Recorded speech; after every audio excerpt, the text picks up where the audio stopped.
Hostiles on him. Hit him once. Can we bother with these? I think we should keep going. I hit him again. Oh shit, there's guys right in front of me. Oh, watch it, Texas.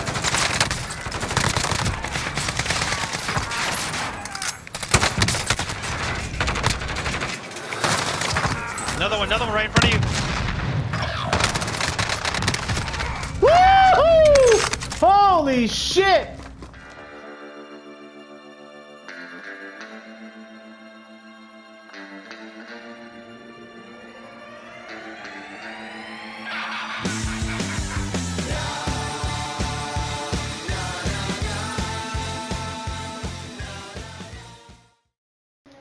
What's up, my fellow alcoholics, and welcome to the channel. In today's video, I'm going to briefly go over how it is that I warm up and also test weapons, and I'm also going to go over some movement mechanics for you guys. So basically, you want to go to custom game and you want to pick a very large map. I prefer Euphrates Bridge. And then for the game mode, you want to select free for all, simply because you do team deathmatch is just going to have a whole bunch of people against you, and it's not going to be too fair. You want to set unlimited time limit and unlimited score, and then you want to go to players on the menu, and max health you want to go all the way up to 250 health. And then just to make things a little quicker, if you go over to team, you go to kill cam, you disable the kill cam just to make the game just kind of like flow a little bit faster for you guys. And then for your bot setup, you want to hit 11. That's the maximum amount of bots you can have in the room. And then for difficulty, it's personal preference. For the sake of this video, I just went with recruit, but you can do any other difficulty just to test your abilities and to also help you warm up. And then your loadouts, you want to set up loadouts that not only are you going to use in Warzone, but also to just kind of like get you warmed up and get your fingers nice and ready and your movement down, practicing your movement and everything.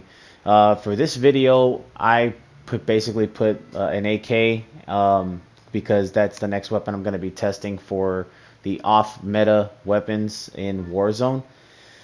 And I run Specialist, and with the first perk I run Quick Fix simply because it just heals you quicker after every kill and you get right back into a fight. You don't have to die all the time. You take damage, you kill somebody, you get all your health back really quick. And then for the first perk in the Specialist, I picked Scavenger just to get more ammo, just to stay in the fight. You can run a munitions box, which I suggest you do too. And for the sake of this video, this loadout, I just kind of ran Overkill as an example loadout for Warzone. Running two weapons, getting an Overkill class, and eventually switching to a Ghost class. So I just put two random weapons that pretty much I have a lot of interest in working with.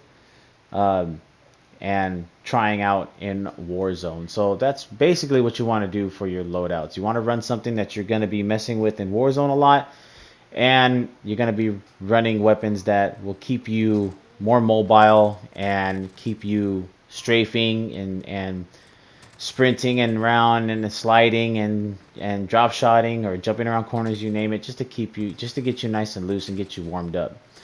So basically, I sit in this lobby for about anywhere to 10 to 15 minutes before I actually get on and start gaming, just to make sure that I get nice and warmed up. You can set a timer for yourself if you can't manage your time. So instead of going unlimited time in the game mode, you can go back and set it for 5 minutes, 10 minutes, 15 minutes, and just challenge yourself and see how many kills you can get, how long you can stay alive. You can drop nukes in these little game mode, so see if you can get a nuke, see how many nukes you can get in 15 minutes. Just move around the map and challenge yourself, and basically I use this type of warm-up and I use this type of game setup for weapons to test them out and see which attachments I feel are necessary for Warzone. And going back to the 250 health setting, so for those of you who don't know, in Warzone, including full armor, your enemy and yourself each get 250 health. So this is the closest simulation that you can come up with to get warmed up on and to test loadouts, test attachments. see if any of them work in your advantage or disadvantage, just to test things out. But this is the closest simulation you can get to Warzone health, and then of course setting the bot difficulty. I mean, if you want to challenge yourself, that's also another thing too. But I more or less just use it on recruit or regular just to get myself warmed up. I'm not too worried about the difficulty of the bots, as far as me getting a good gun challenge. It's more or less me testing the recoil of the weapons and testing the attachments to see if they'll work right on each weapon. So I definitely recommend, and I strongly suggest that you guys try this out. The next time you're thinking about a loadout, instead of wasting time and going in a game and maybe not even getting your loadout, or you get your loadout and you only get into one gunfight and you happen to get killed. This is more or less a good training ground to help you make better decisions on weapon setups and weapon attachments and whatnot. So it's a lot of help, and then you can also practice your movements, sliding around corners, slide canceling, which, by the way, I'll go over slide canceling towards the end of the video. Just a little kind of helpful tip on mechanics and movement mechanics in the game, to give you guys some examples of slide canceling and the benefits of it, and just how to practice it and get your movements down, because it also helps you get around the map a lot easier in Warzone. So if you guys want to skip to the very end of the video, be my guest. Mostly the rest of this is just me warming up with different sets of weapons and testing them out. So getting to the point of why you want to put the 250 health on the bots, more or less, even more of a point, is that some of these weapons in multiplayer, they only take anywhere from 3 to 4 shots to kill at their quickest time. So you don't really get the full feel of the weapon's recoil, as opposed to having to put like 8 or 13, 14 shots into a target. Then you'll really start to feel the actual recoil properties of a weapon. So it's good to practice in this particular way to help you maintain accuracy with the certain guns that you want to use and whatnot, and just get used to them altogether.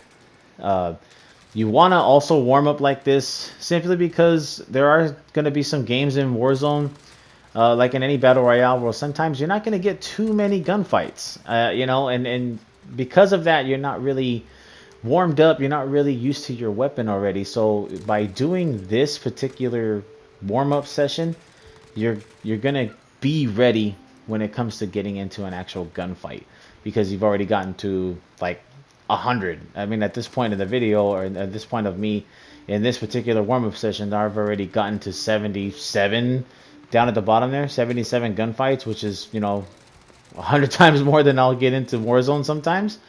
Depending on your hot drop too, you gotta take that in consideration. You gotta make sure you're prepared, and so that way when you get into a gunfight, I mean, if people that are not doing this particular warm up, you are already like 10 steps ahead of them. So keep that in mind as you guys do these warm ups. But feel free to drop down in the comments. Let me know how it is that you guys warm up for your Warzone games and your multiplayer games, because you can also do this for multiplayer too. You just don't you don't have to put the 250 health. You can if you want to, because it'll help you with your accuracy.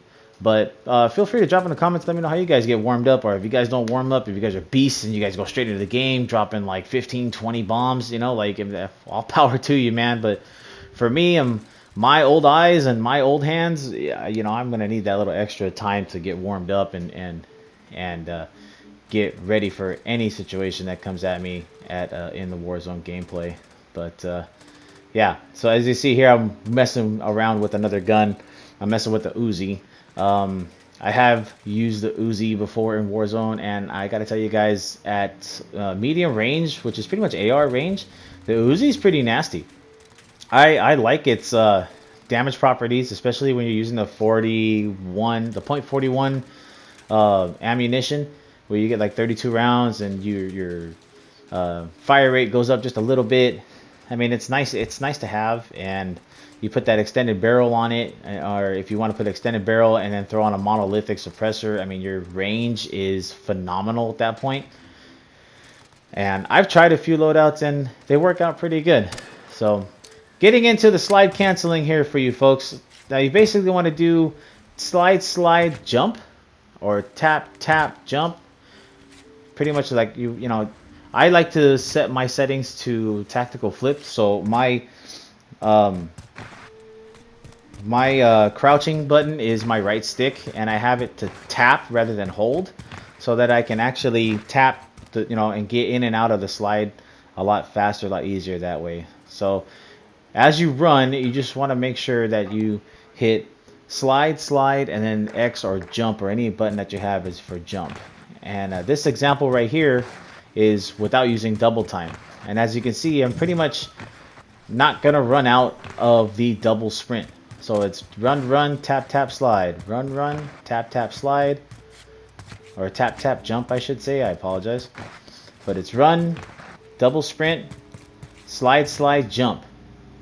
That's the way I should have said it. So yeah, try not to confuse anybody here. But you want to run, run, and then slide, slide, jump, slide, slide, jump. And then if you have it on tap, you can do it as fast as you want. So you can actually slide a little longer, and then hit the slide button again to get out of it, and X to get out of it, and then you can continue to run. Basically, while this is going to help you do for Warzone to get around the map, you're pretty much gonna have unlimited sprint if you do this correctly. So getting into these custom games and practicing this is going to help you out a lot, especially if you find yourself without a vehicle in Warzone and you need to get from, you know, point A to point B, and it's like 3 miles away. You know, this is a perfect way of getting around the map. And then it's also a good way of breaking an enemy's sight or aim on you. You're making yourself a harder target if you happen to, you know, slide cancel around a corner or through a doorway. You know, what the enemy's going to see is they're going to actually see your animation of sliding, and what you're going to basically have is a crouched hip fire to aiming advantage on that enemy. So what they're going to see is you sliding, and your screen, what you're going to see is you just basically sliding around the room while your gun is up, and you can be able to hip fire and even aim, and you can actually down the person before they ever get a shot on you. Guys, I hope you enjoy this. I hope this was useful. And if you did, don't forget to hit the like button and subscribe if you guys haven't already. And don't forget the notification bell for future uploads and streams. If you have any questions, drop them down in the comments below. And hopefully I can bring out more tips for you guys in the future. And until then, I'll see you guys next time.